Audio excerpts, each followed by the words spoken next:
warm welcome. Good morning. I'll say that again because someone was incredibly slow pushing the button. You're listening to Ammar currently without Jalf. So let me see where he is.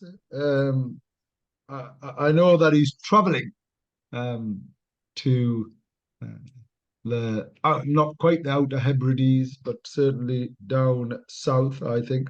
Let me try and multitask. Gosh, what a show we have lined up for you this morning. We have a wonderful special guest, Sam Spoors, joining us around about 10:30, and I'll be interrogating her a little. Here's Jaff is hopefully he's here, even if he's not in person. Hey, Jaff. Morning. Hey, good morning. Let me rename you because obviously I know you go by a different name occasionally. When Yeah, you're I think undercover. it was reset because I'm not very technically savvy. So Yeah. Okay. So good morning, Jeff. You're on your travels. Was it a last yeah, minute thing? yeah, kind of. I had a meeting I've been chasing in London, so popped up yesterday, so I had to kind of make a quick trip, a quick day trip. Good. Well done. It's always nice, and especially when the sun is shining. There's actually lots of people traveling to London. Yeah, it's very busy. Very busy, but the weather looks good. So it's nice to have some little bit of sun. Yeah, it makes a big difference. Anyway, good morning, listeners and viewers. You're listening to Ammar and Jalf live on our weekly radio show right here on Spice FM. And issue and views, news, and one or two clues from the business world.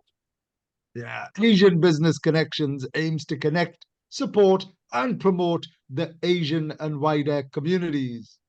And we'll be talking shopfront literally and not just corner shops. If you start a business, have an existing business, or you just want to talk business, we can help.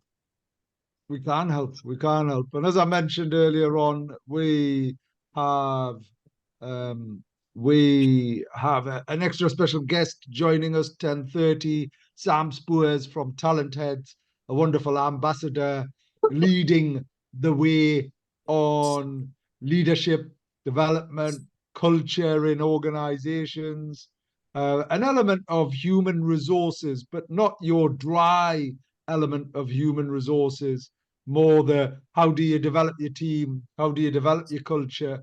And equally, Sam is hosting the Inclusion by Default Roundtable next week in Durham. So we'll hear a bit more about her. Let's see what's going on in the world, Jaff. Well, inflation. What do you think about that? I don't. I mean, if it's come down to 2.5%, well, it's not in my world. It hasn't. Yeah, and I'm not sure how that has been kind of done, but certainly not. I have not. I mean, I think in my world it's 25% inflation still. So actually, the facts are this, Jeff. The actual facts are inflation has hit the Bank of England's target for the first time in almost 3 years. Prices rose at 2% in the year to May, but down from 2.3% the month before. The drop was due to a slight fall in prices for food and soft drinks and slower prices for recreation and culture and furniture and household goods. However, and here reinforcing your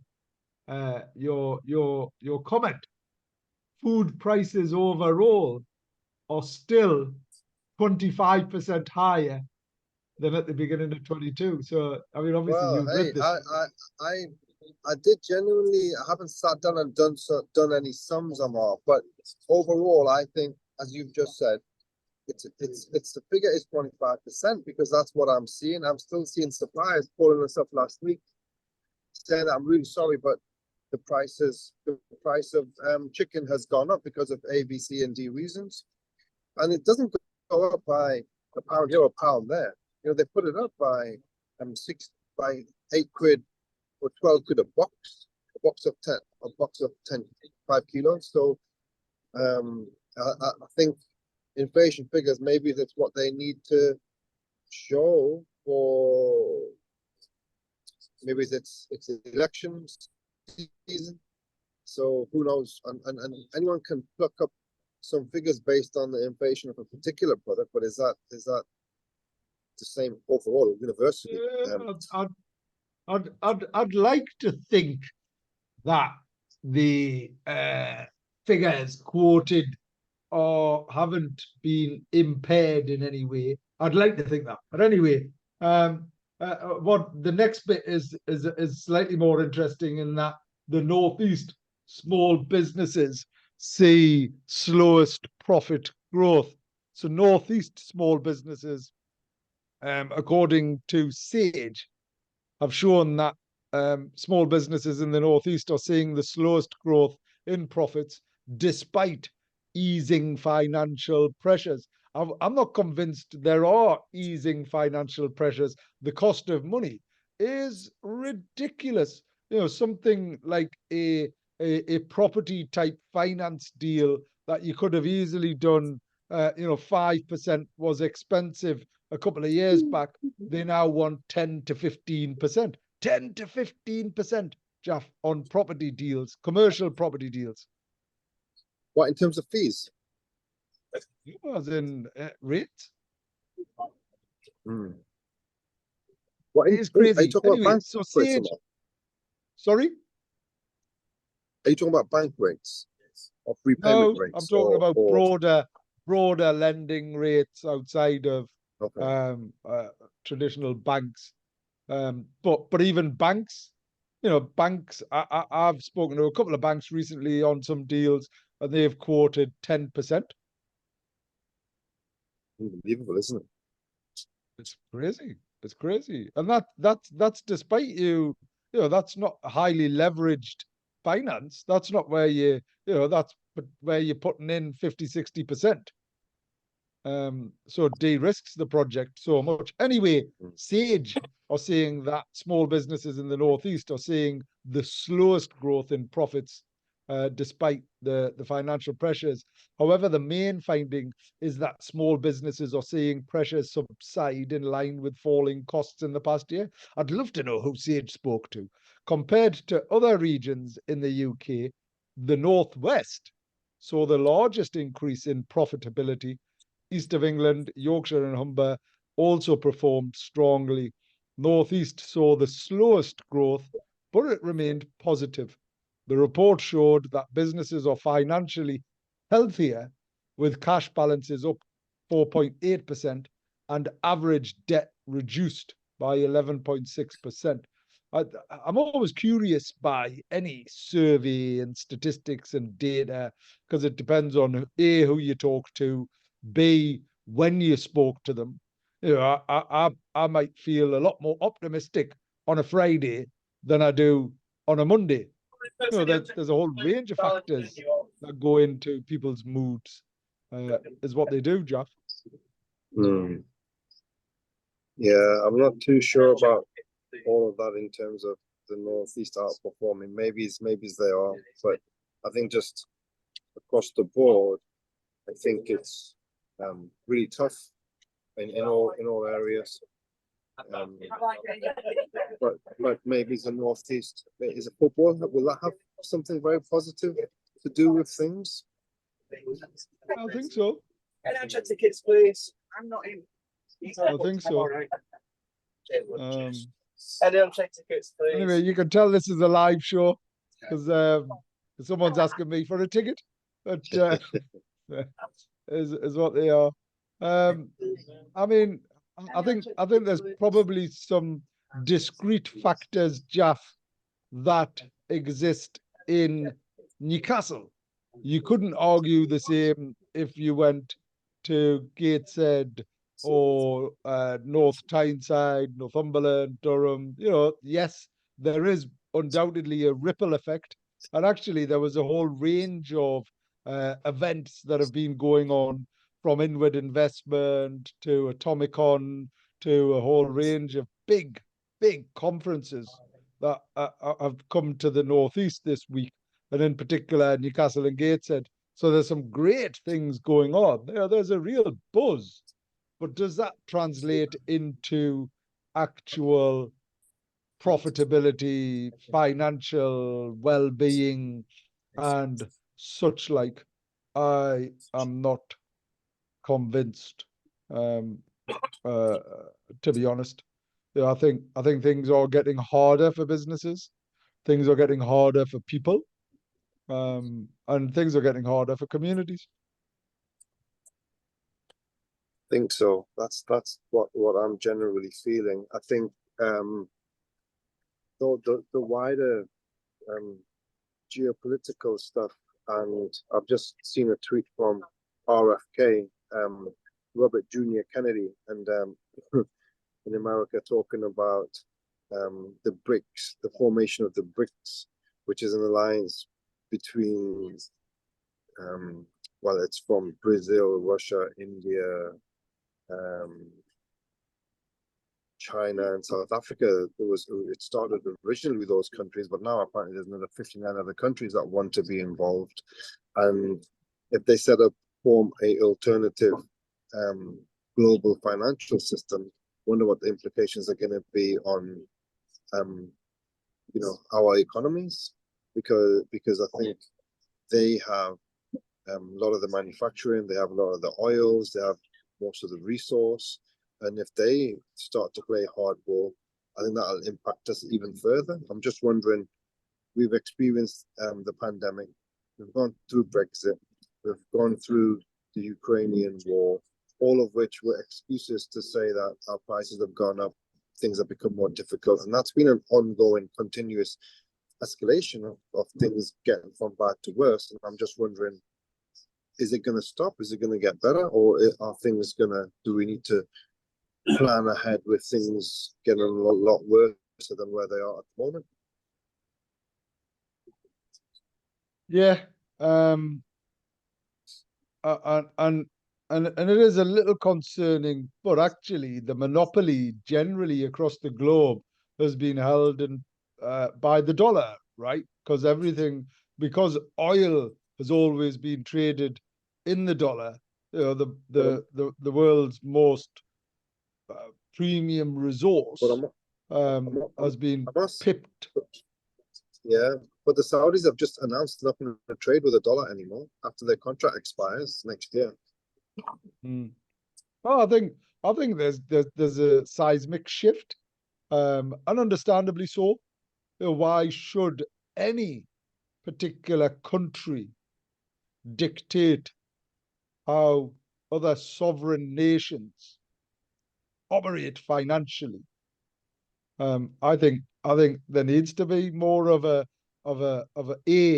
independent approach, but B, a collaborative, co-creative approach where everybody contributes and has a seat at the table, rather than the seat and the table being exclusively for one or two particular nations, and the rest are sitting on the floor.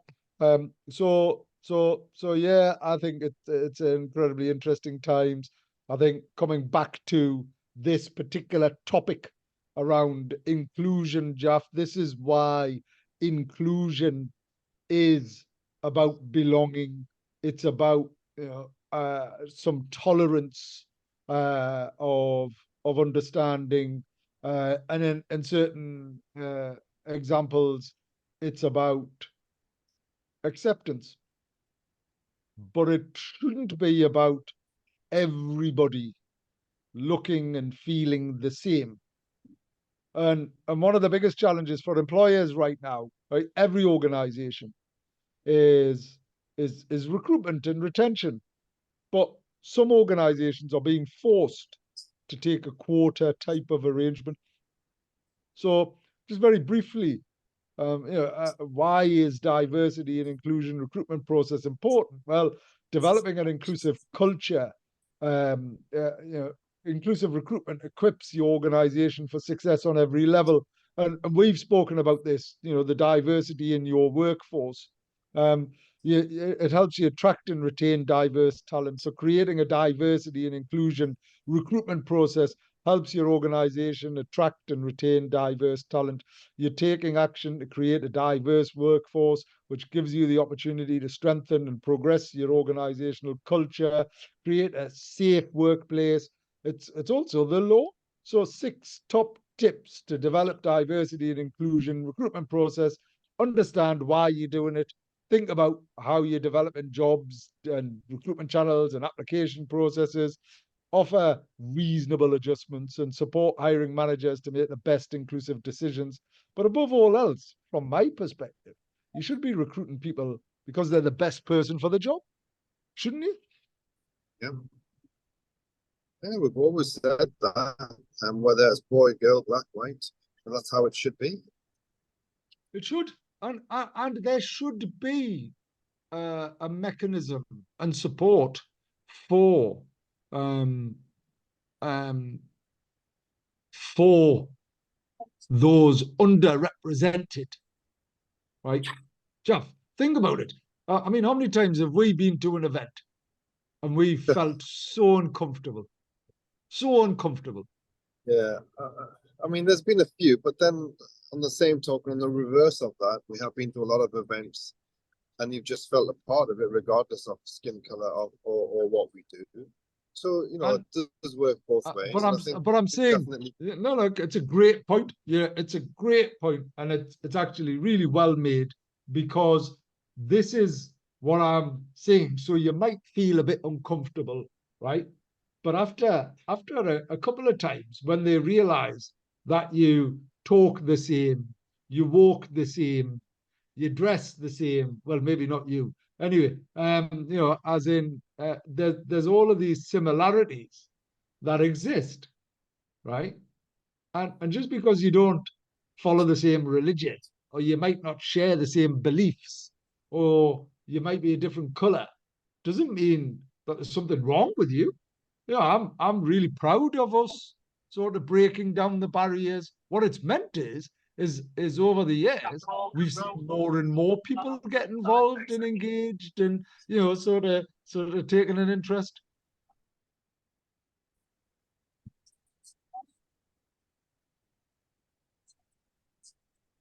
So how long are you in London for? I'm back tonight, Ammar. You sorry? I'm back tonight. All right, okay. Cool. Are you going to the Hobbins? Nah. I can feel the Hobbins around the city. I mean, at least they haven't brought the bad weather for a change. Usually, Why did you say that? Why did you say the gypsy curse? I mean, it's because all you ever remember is the bad weather, and there's been so many times when it has been sunny, Jeff, and I love the fact that it yeah, is. You know, yeah, yeah. I mean, but generally the memory is that it does rain a lot. But hopefully this year it's not going to be the case. yeah. Well, touch wood. There's We need a bit of always. sun. Well, we do. It makes everyone feel happier, healthier, Yeah, um, and it just gets people out. I think we all yeah, need it. We're desperate for some vitamin D and sunshine, and the kids have a far better time rather than putting the wellies on and traipsing through the mud. I'm a little excited, actually, and I probably don't get as excited, but I'm a little excited, um, to especially when the sun's shining. So yeah, we'll yeah. be there this evening. Oh, For excellent. all of you who are unfamiliar with the Hoppins, give it a go. It's the biggest fair in Europe. It takes over Newcastle's town moor, and it's a really big deal. Right. Well, we've got our special guest on, coming on in a minute, and just before we do, we've got an entrepreneur's checklist, 10 steps to generating your big idea. And this is when you're thinking about, you want to do something, Jalf, and you want to create something. How do you validate your idea? So 10 ways to kickstart the creative process. So you buy your notebook, keep it with you, as ideas can strike at any time. So write them down as they come to you. Ask a friend, have a chat with someone you know well. Ask them what they would buy from you, what you're good at and what you are bad at. Friends can offer insights into strengths and potential pitfalls. Avoid the hobby habit. So your hobby might not translate into a profitable business. Watch the weather. Is your business idea seasonal, or does it appeal to customers all year round? You know, we were just talking about the Hoppins. The Hoppins would be horrible in winter, I think, if it was snowing and things. Although, you know, there are winter wonderlands. Read books. So you might be reading business books, but have a look at some biographies of business leaders, stories of how business started. Make notes in your notebook of anything that stood out for you. Open your eyes, observe other businesses, ask what you could do better. Stroll in the park, visit places you rarely go to, observe what people do and identify what's missing. Your business must appeal to people. Travel, visit local trade fairs, see what businesses are there, ask questions, consider why, how, where, and when businesses operate. Check your CV. Your professional background could be a solid foundation for a new venture. Shake the pig. Knowing your financial limits helps ground your ideas in reality. So what we mean by shaking the pig is, historically, a pig was a piggy bank, wasn't it? Can you remember the piggy banks, Jalf? Did you have a piggy bank? Yeah. Now I would like to have a piggy bank. I wish I could. I don't know if anything in the piggy banks would be worth anything these days, though. Yeah, I know. I do worry. Anyways, there's the entrepreneur checklist, 10 steps to generating your big idea. Key takeaways there are: write things down, get out and about, talk to people, get feedback. You know, a good idea in your head that you get excited about and talk to your mum about isn't necessarily the best business idea. Your mum's always gonna, you know, say, "Oh yes, son, that was a great idea." Yeah. And then when you do it and you go back to Yeah. her, she's gonna say, "Oh, well, I didn't say I would buy it. I was just encouraging you." So be careful as to who you ask for feedback, and don't necessarily, you know, because sometimes your friends can be really negative as well. You know, I've got a Yeah. few of them, Yeah. is what they are. So you know, feedback. And don't be afraid of any negative comments as well, because they are really important. Don't be downbeat by them, because you know it's something that needs to be considered also. It does. It does. Okay, so here we have Sam Spoors, founder and recruitment director of TalentHeads. It is now 10:30, and we're going to let Sam in on the Ammar, show. I think So, is it good time for me to skip off, Ammar, just because yeah, we I can have think a so. smooth conversation. Yep. Okay, I'll catch up with you soon. All right, thanks, Jalf. Hey Sam, sorry, unfortunately, I'm gonna do an exit, but Ammar's gonna do the rest of the show with you, Sam. Enjoy. Excellent. Thank you very much. Bye-bye. Thank you. So, good morning, Sam. Welcome to Spice FM. Delighted to have you on our radio show. It's a show about news, views, and one or two clues. And why I'm particularly excited to have you on is, not only are you Super Sam, but also you're taking the lead in championing some of our ambitions on making the Northeast a better place. So let's kick off, if I may, Sam, with who you are, what you do, and why you do it. Yeah, absolutely. Thank you so much for having me this morning. I'm really excited. So, as you said, I'm Sam Spoors. I own a business called TalentHeads, which is a disruptive international talent business. And we focus on helping businesses who are growing with their recruitment, their development, and their retention so they can build high-performing teams. But that's all well and good. But the bit that really gets me out of bed in the morning is actually using our specialism to make sure that people are seen as more than a number. You know, people are seen as individuals, and the recruitment, the development, the retention, all the bits that we help businesses with. For me, it's about making sure that we get back to the basics around what is an individual, what are individuals looking for, and how do we include those people in our businesses when we're looking to grow the way that lots of businesses are looking to grow. Great. And why do you do it, Sam? Why do I do it? Because you know what? My market, the recruitment market, is saturated by lots of people who have done the same things for a lot of years. And I think that my specialism needs to change, and I want to be the disruptor. I want us to be the business that's going out there and saying we need to do things differently. Everything else has evolved. And I want to be part of that, you know, that part of that kind of involvement, so to speak, around how we can do things differently.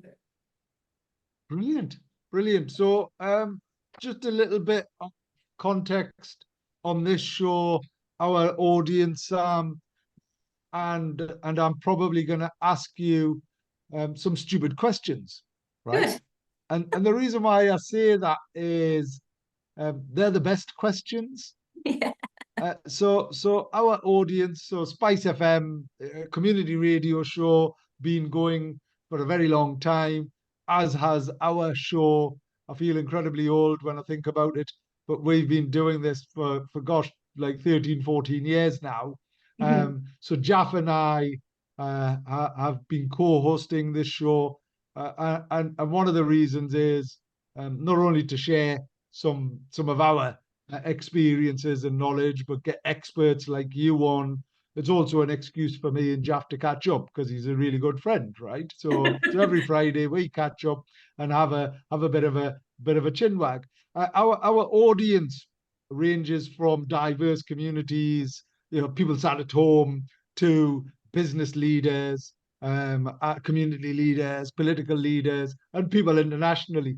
So if I ask you some questions on, well, what is a typical recruitment agency or whatever that is? Because that's what I'm going to start with, right? As in, Yeah. so tell me, what is a recruitment agency? What does a recruitment person do? What is it that you're trying to change? And what does that look like? So recruitment agencies do what, Sam? Recruitment agencies have usually an ATS, applicant tracking system, that houses lots and lots of different CVs, and they work with multiple businesses and they farm CVs out to those businesses that are looking to recruit and hire new team members. So it's very kind of CV heavy, you know, very kind of quick, fast, furious. I need a hire starting on Monday, or indeed in a month's time. Have you got some CVs? Send them across and see if any of them fit. Okay. And if I'm an individual, I would use a recruitment agency to get me a job. Is that right? Yes, yes. Individuals can speak to recruitment agencies, and recruitment agencies will take their requirements, what they're looking for, location, what type of business they would like to work for, what salary expectations, when they can start, all of that information, and then they'll marry you up with a job opportunity as a job opportunity comes in. And then on the other side, recruitment agencies will find people for business organizations.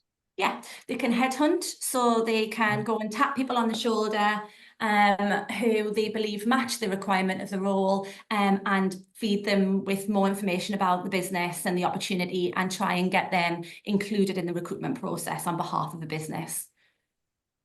So not dissimilar to a dating agency. Yes, yes. It's matching people with jobs rather than people with their future partners. So people, but still people with people, right? It Is what it is. people So with people. okay. So thank you for that. And you wanted to do this. Why? I wanted to do this because that model that I've just described there is a model that has not changed in the 20 plus years that I've worked in recruitment. So what I wanted to do was to change that by actually not chasing jobs and chasing individuals to put them together and to charge a big fee, because that's what pretty much, that's how it all works out. I wanted my business to go in and work with businesses so we could use their brand to go out and identify the right individuals with the right skill set, but also the right values and the right mission and the right cultural fit. So actually those businesses could grow by kind of accruing their own talent rather than going to recruitment agencies and buying a CV. I really wanted to kind of go in there and really understand, to be part of the legacy with businesses that are growing and really understanding who are the right people for that business and how do we get those in and how do we retain them after we've recruited them. Amazing, amazing. That's so exciting. So is that the difference then? Yeah. Your what you would call secret sauce or your unique selling point or whatever term is that you look at personalities and people rather than just purely a process. Absolutely. So we are looking for the right people for that business. We haven't got a database where we are kind of taking candidates and we're putting them across lots of different roles and just hoping that one of them sticks. For us, it's about being so absorbed in the team. We become the extended HR people team and we become the recruitment lead and we become the learning and development lead. So we can truly go out there and speak to individuals, you know, candidates, people who are job seeking, about why that role is great for them, because we know that business inside out and back to front, and it's as if we already work within that business. So the candidate gets such a better experience. They're so better prepared for interviews. The business knows that the candidates who are coming through have all been selected for them rather than just who's available.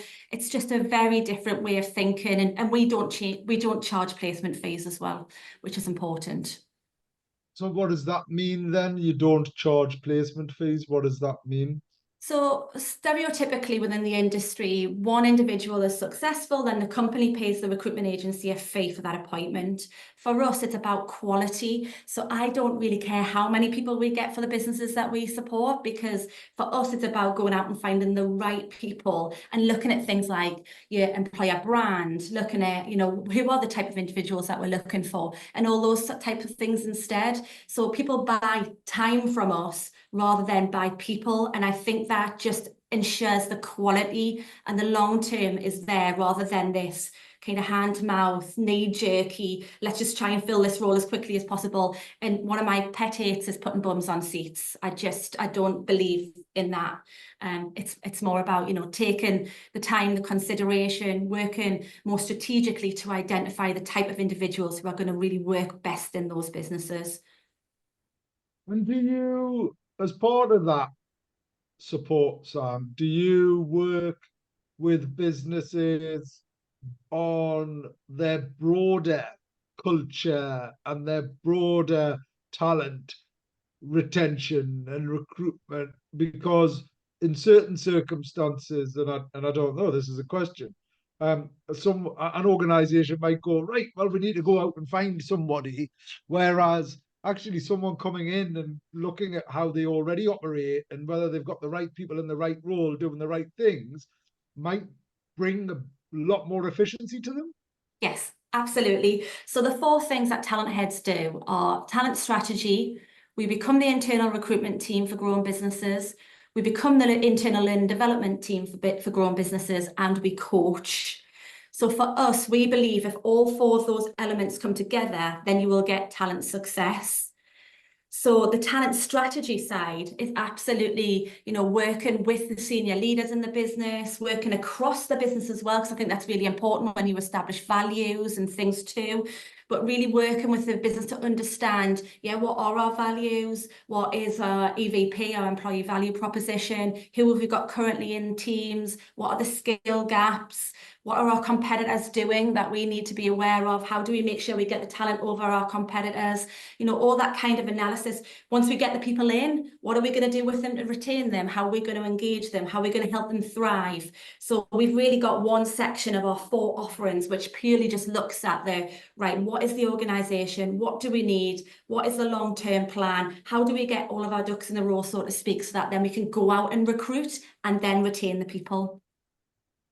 Amazing. Okay, so that's really, really helpful. All right, so I'm now going to ask you for your secrets, because obviously that's what we do. And I don't mean your PIN number, but you're very welcome to. But I'm talking about, you know, top tips for. So let's start with individuals, right? So you've spent a couple of decades. You don't look old enough. Obviously, it must have been a work experience thing that you done when you started in this industry. But so I'm looking for a job, right? Yeah. I'm looking for a job, and what type of things should I consider when preparing? Well, give me some tips on what I need to do to make sure that I'm presenting myself in the best way I can, and that I've sort of identified, you know, what the best role is for me. Give me some career advice. Yeah. So I would always suggest, I think as a job seeker, there's nothing more disheartening than just applying, going on to Indeed or one of the job boards and just pressing apply, apply, apply, apply.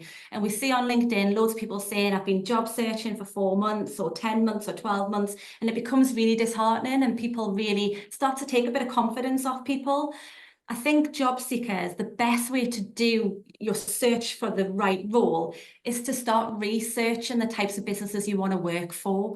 Understand that first, and then proactively go out and target the businesses that you want to work for. So rather than letting the job market take that control from you and you just wait for the roles to be uploaded and then you apply and then you're being put in with these other 100 people who have also applied for the role, definitely take the time to say, right, what's the type of business that's going to be right for me? In previous organisations, I've thrived because of what? What kind of values did the business have? What kind of culture did they have? What kind of people do you work best in? What kind of product do you want to be associated with, or service do you want to be associated with? And get to know that about yourself first, and then make your search for the right role more targeted, and you'll get a lot more out of that, rather than just kind of hoping, because it can be a full-time job itself, just searching for a new role, and it can be quite hard work. And I suppose there's an element of desperation there as well, isn't there? So yeah. And you're not going to be right for every job. And I think that we all know that as individuals, we're not right for every partner and all of those different kind of things in life. And I think you take the control back when you acknowledge that and start really just looking at opportunities that are right for you, because then your chances of being successful in that are highly higher. So that you don't need to feel as if you're just putting an application in and you go, there's no chance that I'm going to get that. You're already then starting to really kind of lose a little bit of that confidence and that self-esteem that you really need to have when you're searching for a role. Yeah, great tip. So okay, I have now decided I want to work in or for a particular sector. I've equally identified. Let's choose housing as an example. I don't know why, but let's just choose housing. I want to work in housing, right? I want to work in social housing, and I have limited experience in it. Right? So I'm aware of it.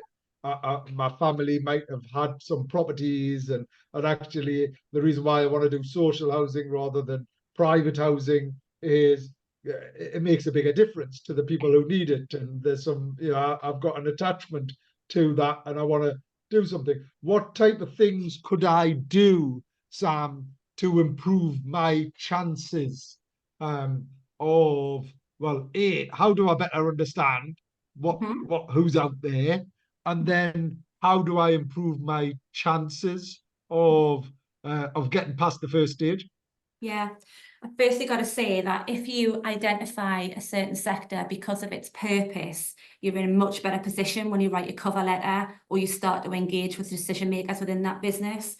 Because if you can speak to them about the values and the reason that they get out of bed and the reason why they've chosen to do what they've chosen, you've naturally got that connection with that individual. So if you're looking for something because of the purpose, that I definitely think that is something that that needs to lead your interactions with anyone within that business. What I would also say is everyone now is online. So if you've got access to being online, you know, follow their social media accounts, have a look on their website. If they're holding webinars and that you can get included in, are they going to be at certain places talking about certain things? Who are the individuals, say on LinkedIn or on different methods, and can you connect with them just nicely and just watch them behind the scenes and see what's going on? Get that information so that if you do get an interview with them, you might not have the experience, but you can talk wholeheartedly and passionately about the reasons why they should invest the time in you to upskill you, to give you the skills, but you've already got the values and everything that will help you be a really good team member.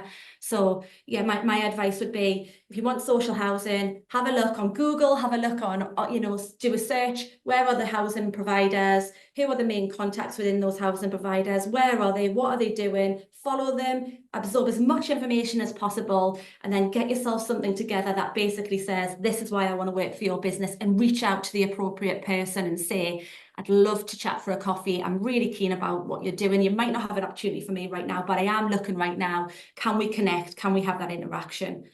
That's a lovely experience as well. Much better than just shoving a CV to an advert. Amazing tip. Wonderful advice there, Sam. Obviously, just to be clear, the advice that we share on this radio show comes on the basis that it's just advice. It's Absolutely. it's very generic. It cannot be used for any particular purpose, nor should it be. If you're looking for proper contractual legal advice, then get the right support. Anyway, I'm glad I've covered that.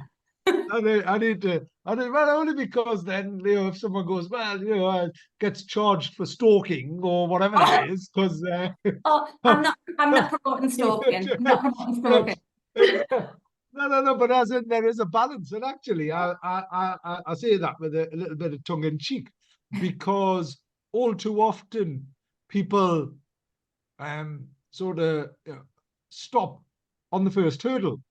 Right. So you've reached out to someone, you haven't heard back from them, you feel a bit rejected, you feel a bit sorry for yourself, and you then leave it. I know, you know, and I'm using extreme examples of, you know, I remember years ago, Richard Branson came up here, and I remember talking to him, and I was like, oh gosh, Richard Branson, you're here. You know, it was an evening and whatever else, and I'm talking to him, and I'm going, well, how would I have ever, you know, connected with you unless you were here, type of thing. He says, Ammar, there's a number of people who have reached out to me persistently, right, and they've used different ways and different mechanisms and whatever else.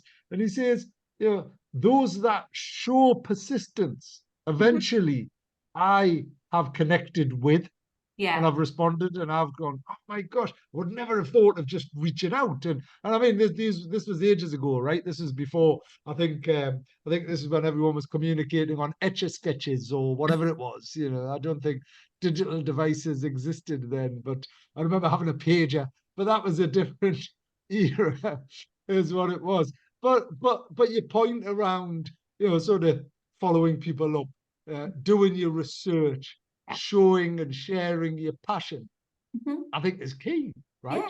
And also remember as well, you can follow the figureheads within the business and you can try and reach out and connect with them. But these businesses will have HR functions and they will have recruitment functions, and that's their jobs. Their jobs are to engage with future talent. So, you know, asking their advice around, you know, can I do some work experience in your business? You know, these people will be expecting these kind of approaches as well. And as long as you've got a reason to reach out to them and, you know, you've given them something that's a strong hook, they shouldn't be upset about that. They want to be identifying future talent as well. So yeah, I think, you know, the figureheads, it's great to connect with them and hear what they're saying. So you've got that kind of insight when you do get an interview, when you do go through the door. But actually there are HR teams and recruitment teams, like I said, who will be looking to engage with individuals who genuinely believe and share the passion for what they're doing and what they're part of too. Okay, great. Some great advice. So coming on to organizations, Sam. We've got a range of organizations, right? And some of the functions that exist within organizations are usually because of the size, scale, and scope of the organization, right? So, Jalf, perfect example. He's now got 100 and odd staff working across 3 sites, incredibly busy, hugely popular, Michelin star type restaurants and everything else. He's organically grown and has a great team, but may not have considered the value or the benefits of a particular talent or L&D function, because actually, you know, the way they do it is quite unique and whatever else. But so and I'm picking on Jalf wrongly because he's not here, but there's a range of businesses, similar businesses across all sectors, across all communities, that may not have thought about the value of bringing in an external talent L&D coach, learning and development organization. Why should they, and why would they, and what's the benefit on to them, including their bottom line? Because there's a cost associated with it, right? Yeah, there is a cost associated with it. But the benefit is that we all know how hard it is and how competitive it is. Every single business talks about the war of talent, you know, getting the right people in, not just getting them in, but then keeping them. So it has to be long-term and it has to be strategic. And I think a business can only, there's only a certain amount of time a business can go, I've got a role, let's just go to market. I've got a role, let's go to market, on and off, kind of hand to mouth. I think that's only a short-term strategy. I think if you've got proper growth plans and you really want to grow, you need to find the right people, and that takes a little bit longer. So that investment in bringing someone in who can advise on things like I said earlier, what are your competitors doing that you need to do better so that you can attract the talent over them? You know, it just helps you get your brand out there, you know, get your business out there so that you're one step ahead. You're not then suddenly thinking, right, I've got a chef position. And we all know how hard, say, chefs are, for example, to recruit. What you don't want to be doing is suddenly a chef walks out on a Saturday night and then you've got no talent pipeline at all, no one that you're working with internally to be able to train them to be in that role. And you haven't got a talent pipeline of chefs who are sitting waiting to be employed by you. And then your bottom line will be affected because your customers will be unhappy, your teams will be dissatisfied because it's not that person, that figurehead in the kitchen. I mean, that's an example. People, it's quite transient. You need to be ready for that. Yeah. And talking about people, so thank you for that. So you've explained the value and benefit of what an organization can do and create them, and why they might do it. What's the benefits though from a bottom line perspective, Sam? As in, to those, and I mean these are obvious to you and I, but to those organizations where they have a transient workforce, where they're having to constantly think about recruitment and then retention, but doing very little retention stuff. Yeah, there's nothing worse than putting all the time and effort in to get your people and then to lose them. And the impact on your bottom line is that actually it has an impact on services and the service that you provide. But the bottom line is that basically you might end up having to pay agency costs if you need to go and find an individual. And those agency costs are thousands of pounds in some of the cases. But then more importantly, when you buy in talent, so you pay for that you're not getting the engagement and the belief and the longer term. And if you're going through people and they're leaving because they haven't been the right fit in the first instance, and if you've paid for them, that's even worse. you're going to be in a position where your bottom line is absolutely affected by that. The aha moment is where you get your team in, they're all happy, they're engaged, they're thriving, your customers are happy with the people that you've selected, and those people stay. And they stay because you've selected them, because they believe in what you do, and they stay because you've invested in them, you've trained them, you've listened to what they need to be successful personally and professionally, and that will make your bottom line continue to increase. The bumps as people leave, as you have to pay a recruitment fee, as someone stays a year rather than 2 years, all those different things will absolutely have an impact on your bottom line, because you have to then shell out time as well as money to be able to find the right people and then keep them. Amazing. So bottom line, time. Yeah.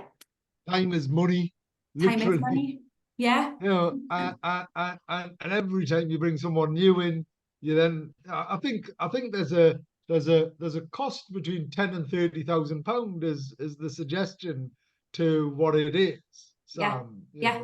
It's right. If you get it wrong, you've got the cost of that £20,000 to £30,000, depending on the salary, but you've also got the knock-on effects of how your team feel when they're doing 3 people's job rather than the one job that they signed up to, when they question the reasons why you employed that person, when they weren't your type of person, they didn't fit in with the culture. You start questioning your managerial styles, that you've made that decision.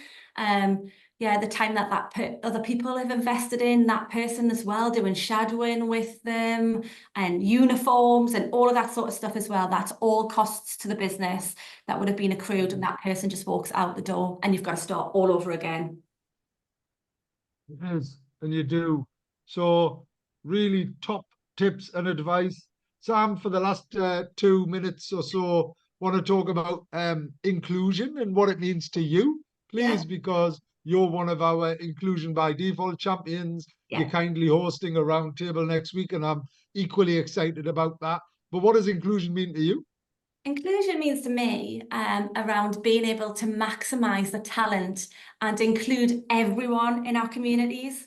So having that awareness, having our eyes open, looking at the full breadth of every individual we've got in our communities, and have everyone able to access, stay, apply, have a brilliant journey, and have an opportunity to secure the role that they need for the future.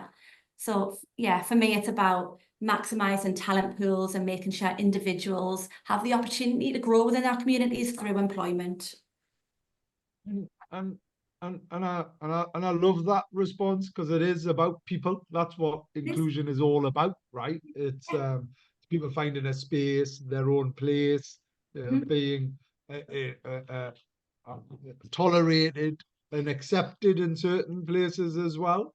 But coming on to your own experiences as a woman, Sam. Tell me, when have you been excluded, and how has that made you feel? Ammar, you and I have talked about this historically. I've got 2 children. I've got 4 children, 2 girls and 2 boys. And I genuinely believe, as a mother, they both will have, both genders will have the same opportunities. However, the reality is that actually, maybe that might not be the case. However, my perspective as a woman going through the career path, being very ambitious, being very, very driven, and now being a business owner, there are definitely things that have happened previously that may have put me off or other people off, but I've always kind of sidestepped them and just moved on and just pushed forward. And I'm absolutely determined with all 4 of our children to do exactly the same with them. Just keep pushing. So I think we all have those things that challenge us. Wonderful. I love the positivity. Thank you, Sam. We've come to the end of the show. It happens really quickly. Some amazing tips there. There's going to be lots of output from our Inclusion by Default, so people will be able to connect and follow you on various different spaces and places. And if anyone wants a separate chat, we'll share those details separately. But you've been listening to Ammar and Sam live on our weekly radio show right here on Spice FM. Thank you ever so much, Sam. Thank you. And I'll see you next week. See you next week. Take See you care. later. Bye-bye. Bye.